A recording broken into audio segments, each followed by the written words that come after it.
Hello, everybody, and welcome to another special edition of Sports Talk with Tonsoni as we continue our discussion with journalists across the country. They've been great to give us some time, and tonight we have Nathan Baird of the Lafayette Journal and Courier with us. And Nathan, how are you this evening? I'm doing great, Brian. How's it going? Great. Nathan, been following your work for the 12 years I've been living in this area and really appreciate what you do for the local sports and the people that you cover. You do a great job. The first question I have for you, for our students, is what would you say is the most important thing for a young sports writer to pay attention to as they begin to write stories about sports? That's a great question. I think kind of the boilerplate, almost cliched answer that comes from that question usually is just read as much as you can and write as much as you can. Reading helps you absorb a lot of different kinds of styles. And I'm not saying read your local paper, read national sports writers if that's your thing, but also read literature, read other kinds of reporting. Really try to have a wide base of things that you draw from and influences that you have.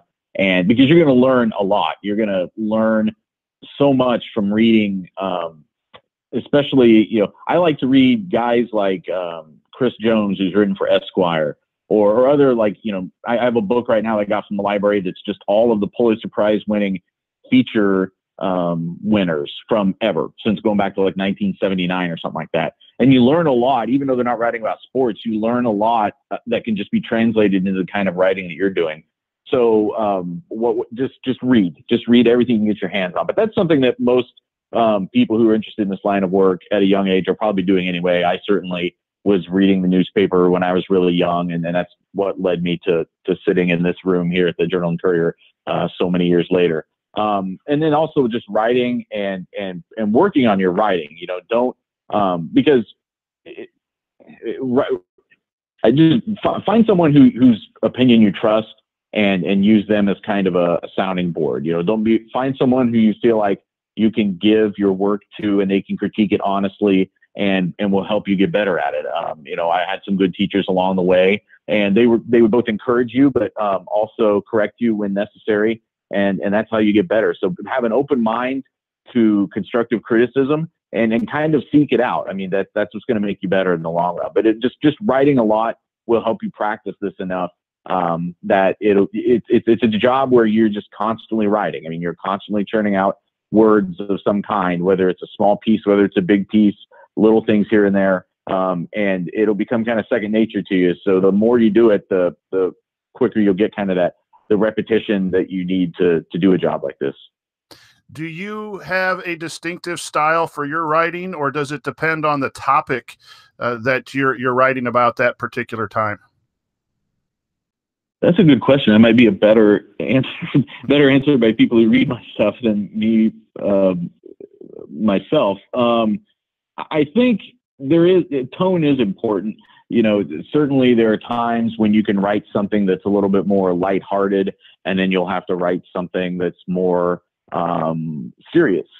And sometimes having a tone is not even necessarily the most important thing. Sometimes it's just having the facts of something up early in the story and presenting them clearly is the most important thing. I think just from a personal standpoint, what I endeavor to do, maybe even in things that are more creatively slanted, so like a longer feature story or a big profile or something like that. I think my ultimate goal is to not be very present in the story myself. If I can sort of like a ghost, kind of like invisibly disappear into the walls, and show you what's happening, or even better, you're invisible, but you're standing in the middle of it, and it's all going on around you, and you're describing it that way. I think that's kind of what I shoot for. I like to be maybe a little bit more in my mind, when I write, whether it's from a basketball game or whether it's writing about Matt Harms growing up in the Netherlands and things like that, or the John Wooden jersey story that we had a couple months ago. It's fun to me to try to have people feel like they're not reading in a way, if that makes any sense at all. But that just that it's kind of coming to them very naturally. So that's what I shoot for. But there's other people who have very different styles. Someone like, I would say maybe Greg Doyle. I don't know if that's someone you've talked to, reached out to, but he has a style that is very present and it really works for him. I mean, he's worked at it a lot over the years, and the accolades he gets speak for themselves. But I mean, we've all read his writing, and he's, I feel, sometimes a very present piece of the things that he writes, but people trust him and people appreciate his perspective, and it really works for him. So there's a lot of different ways to come at this. I think with the advice that I would maybe give to younger people is just kind of don't force it. Let it be natural. And ultimately, at the end of the day, the most important thing is whether you've communicated, facts and just as importantly, sometimes perspective to your reader effectively. So don't get too bogged down in, flowery language and things like that. Sometimes that can come later, just sort of naturally as you've done this a long time. But the most important thing at the end of the day, you can write something that's really clever and really creative or whatever, but if it doesn't tell people, who, what, when, where, and why, and how, you've kind of failed. So that's really the most important thing. And then hopefully whatever your voice is, your personality can just sort of come organically over time. There's a lot of good information there, Nathan. I'm thinking as you're responding how I could use that in my instruction, just in writing in general in the classroom. So many times, and like you said, there's nothing wrong with different perspectives, but so many I see and I think and I this, and that's okay. But to get in as a ghost, I really like that comment tremendously. And there's several questions that I have coming out of your response. I'm going to go this way with it. Accuracy. You do some game reporting, you do some feature reporting, you get quotes from sources, you're in a press room, your facts that you use. We obviously in the English department, I'm the social studies department, we stress accuracy and plagiarism and those ideas. Talk a little bit about how accuracy in reporting is important for you and for your readers. Well, I think it's essential, because at the end of the day, if people question whether or not what they're reading is legitimate, then they're not going to come back and read it, or they're going to read it with a skepticism that probably corrupts the process a little bit, and they're, then later on when you do have something correct, they're still going to question it. I think one thing that's important to remember in terms of accuracy is, I need to be careful how I say this. It can be a moving target sometimes, simply because we're in a profession that now more than ever it can be very immediate, and you should do everything you can to get the absolute correct version of events, and not publish until you do. But there are times where things you find out change in the news cycle, like as things are going. Here's an example. It may not be a perfect example, but last March, Isaac Haas tumbles and smacks his elbow on the court in Detroit. And we go into the locker room, and he's just kind of, he's sitting there, the arms just kind of like laying in his lap, and he's kind of brushing it off. He's saying, "Oh, it's not really, it's not what happened to me earlier this year. I think I just got smacked. I could have gone back in. In fact, he did go back in and play a little bit." The other players were kind of joking and saying, "Oh, he's so big, he can't get hurt," and kind of brushing it off. And we all went back and wrote story. I guess I should speak from my perspective. I went back and wrote a little sidebar story that was about Haas says he's fine, and everything's going to be okay, and posted it, and walked to the bathroom and came back and saw a tweet from Purdue basketball saying he was out for the rest of the year. So because he had gone and then in the interim gone and got x-rays, and they found out the extent of the injury. So I quickly had to unpublish that story and rewrite it as 180 degrees opposite of what I'd already written. And it wasn't because I wasn't diligent enough, although someone, myself included, probably should have asked him, have you had an x-ray yet?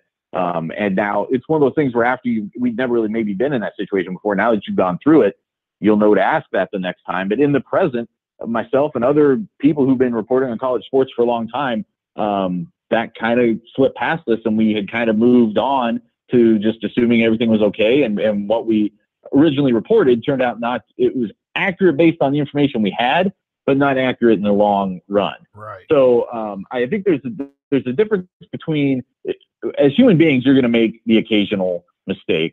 You'll misspell a name. You'll in the rush of writing something, you'll get words transposed.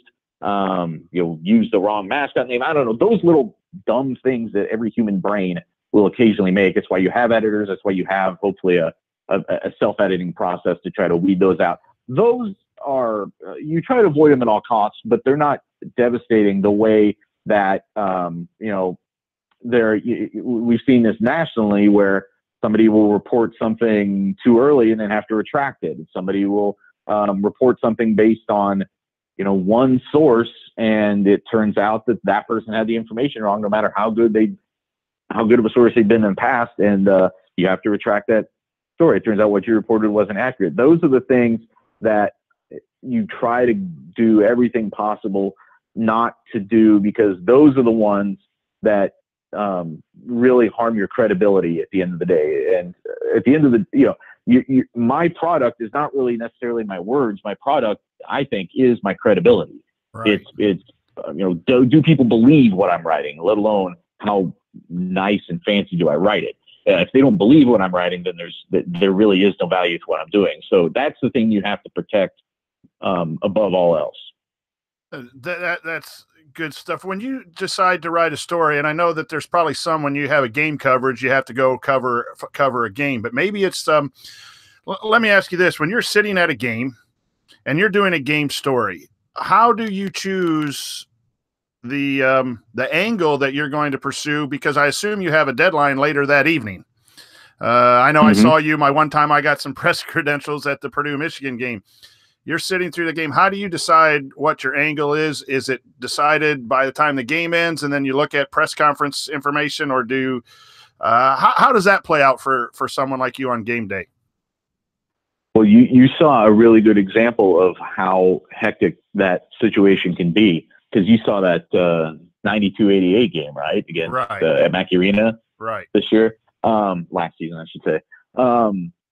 There's a lot of factors that go into it. There's a big difference in a noon tip-off for basketball and a 9 o'clock tip-off for basketball.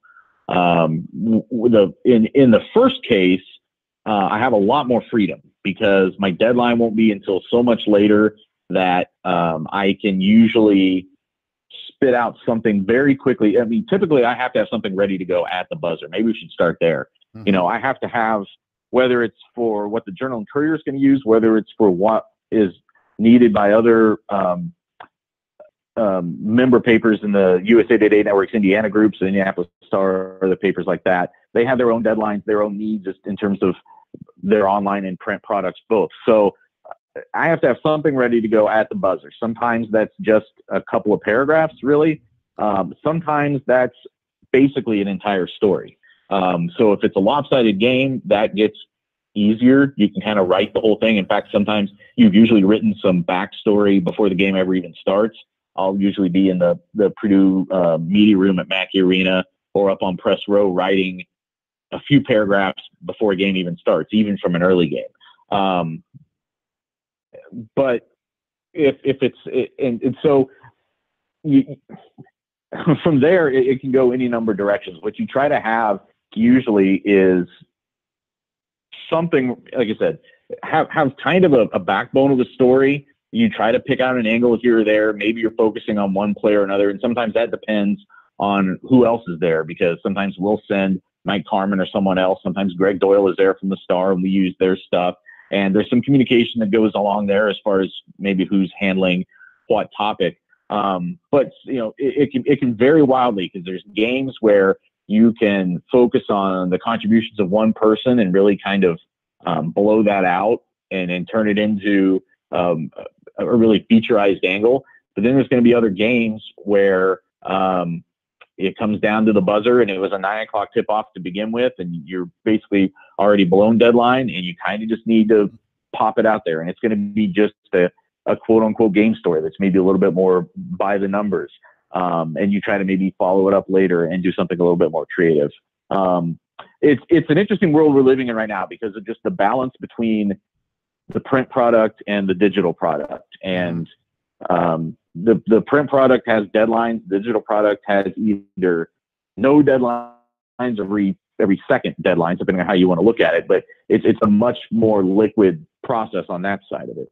So one thing that we have kind of shifted to, and it's taken some of the pressure off, is I guess we call it sometimes like 3 takeaways, or I know the Star has done, 3 reasons why Indiana beat Wisconsin, or whatever the game was that night. And they'll do like a quick hit thing. It's very reader friendly, I think. Just 3 topics.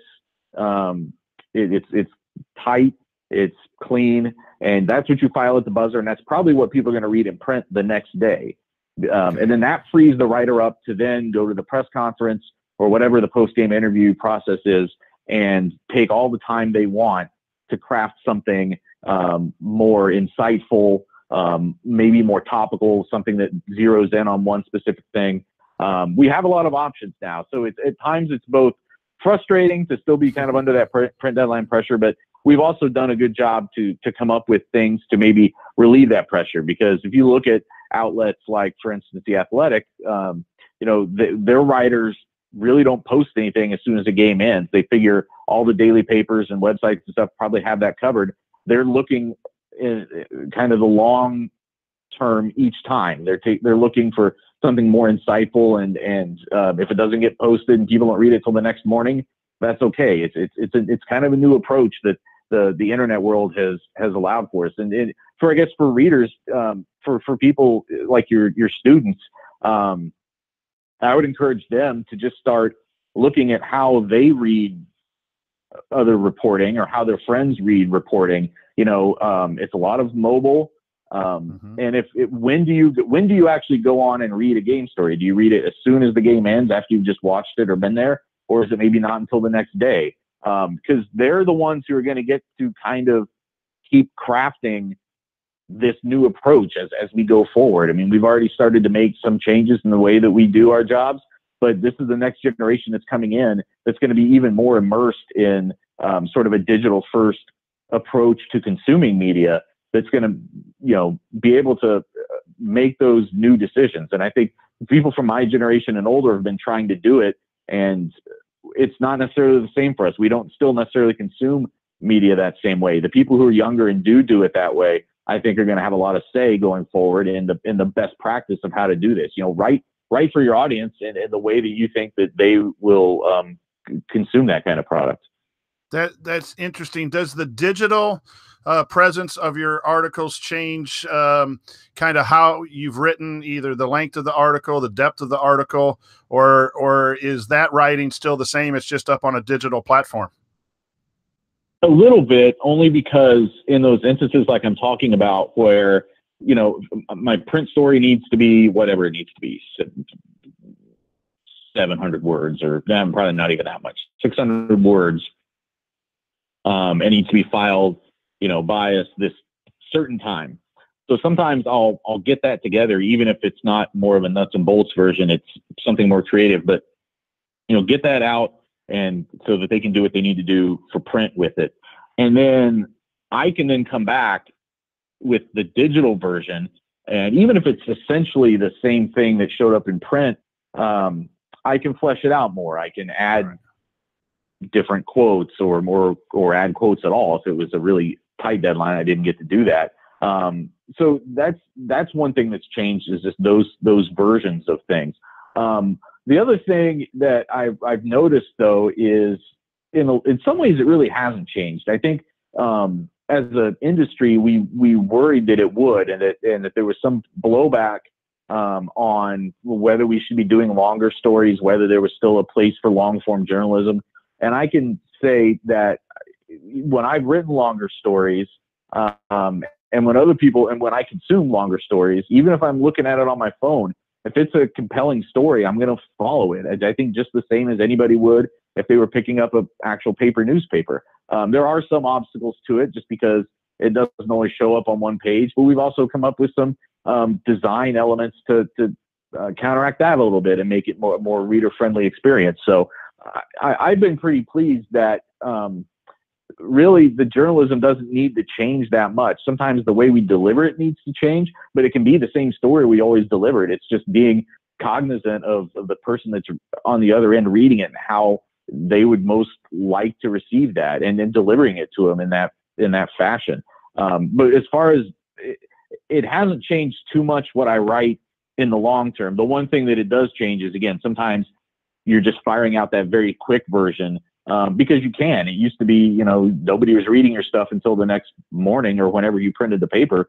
But now there's a lot of, there's an audience and there's a way for you to deliver that product to them as soon as the game ends. You can give them a very quick analysis, a very quick reaction to what happened, or just the information that they might be looking for, and that we didn't have that before. So it's changed that, and just in terms of it's made the immediacy a little bit more important. We're talking with Nathan Baird of the Lafayette Journal-Courier, and time for just a couple more questions here, Nathan. How would you suggest we're more of the non-game reporting style? I've told our young men, and hopefully soon some young women that join our club, to write things that you're interested in. And I've been asking the reporters, should they write what they're interested in writing about to get started, or should they also think about what might audiences want to hear, or is it a combination of such? What would your comments to our guys who are just starting to write on sports for the first time?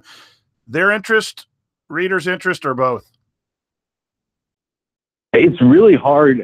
This goes back to when I was a student. I was not a great student in high school in certain subjects, because if I wasn't kind of invested in something, if I didn't kind of care about it, then it was easy for me to turn it off. So I was a really good student for English and history, and kind of an underachieving student in math and science and things like that. And I would say that the best reporting and writing is probably going to come from something that you have a real interest in. So now that doesn't necessarily mean, I don't necessarily mean just sitting around and writing your opinion about something, but find a hook in each story and say, I need to find this out. Like, here's a question I need answered. And then you get to go answer it. And you kind of, as a journalist, more than just the average person, sometimes people will open up to you if you call and say, hey, I'm this person from this place you've heard of. I want to ask you about this. And sometimes if you were just a random person calling them, they wouldn't do it. But you have some access to people that you wouldn't normally have. And that's a really fun part of this job. Some of the stories that I've done, the John Wooden story, we knew that there was this jersey out there. We'd seen something about it online, saw something about it on Twitter, and I reached out to the auction house. And it could have been a pretty small piece. It could have just been one of those things that you see on our website. It's like, hey, here's a thing that's happening. It's somebody's auctioning this, and here's where you can go look at it. And I talked to the guy running the auction house a little bit, but then I said, can we get a hold of the consigner who's putting this up for auction?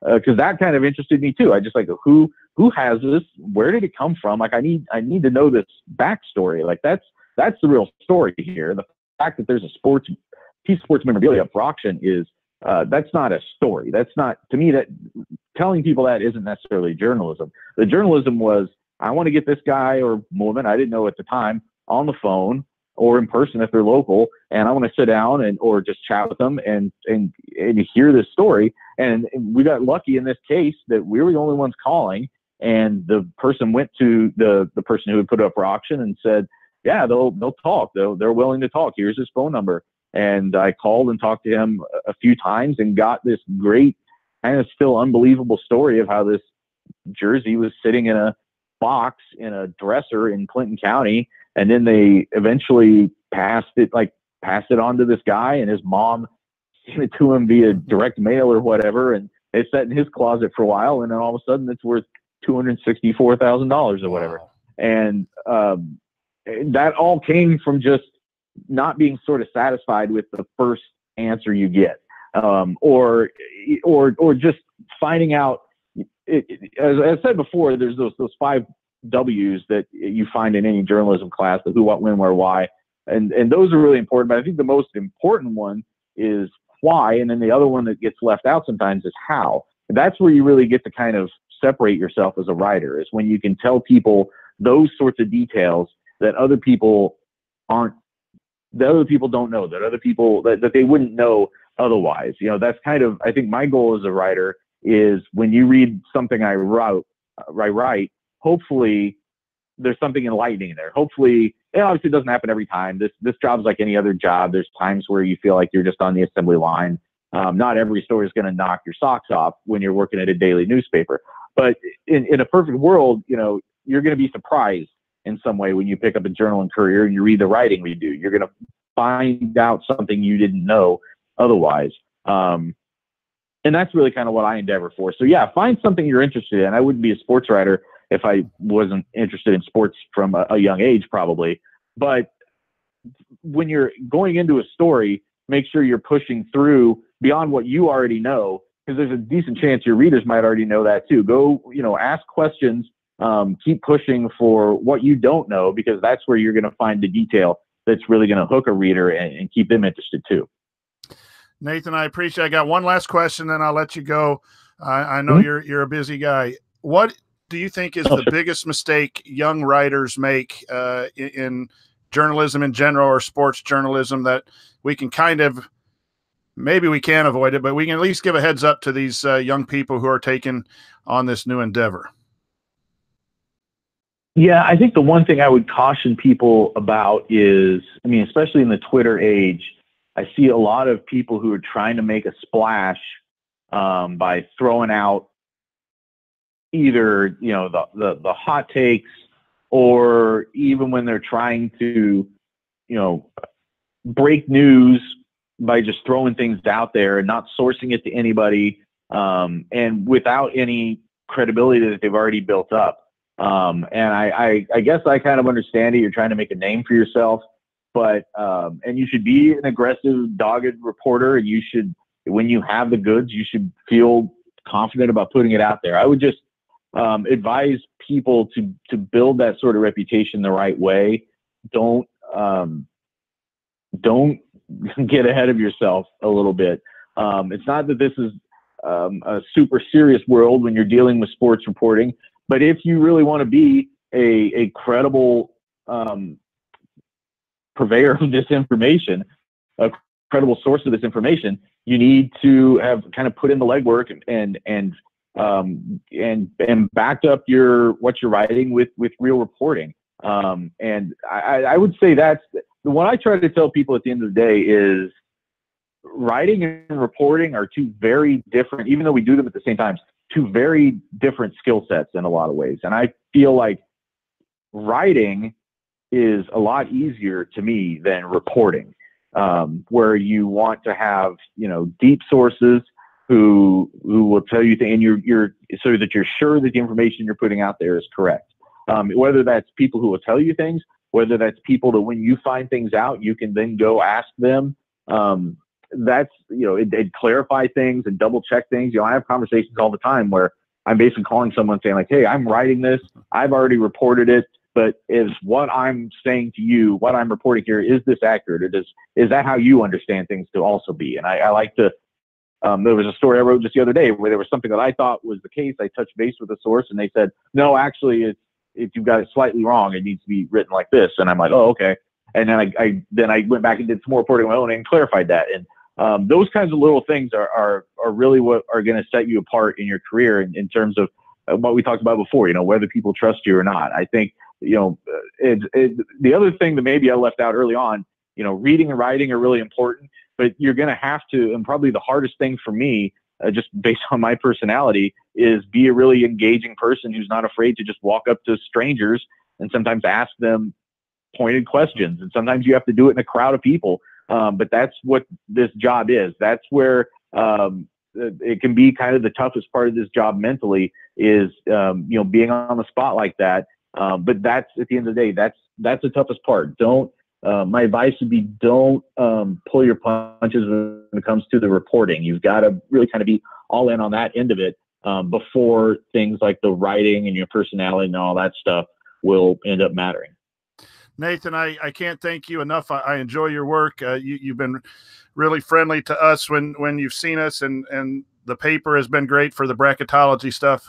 I really enjoy talking to people who have been in the business. It helps me as a journalist to help these young people. And so I appreciate your time. Absolutely, Brian. Anytime you need help, let me know. And that'll do it for this edition of Sports Talk with Tonsoni. And for Nathan Baird, I'm Brian Tonsoni. Until next time.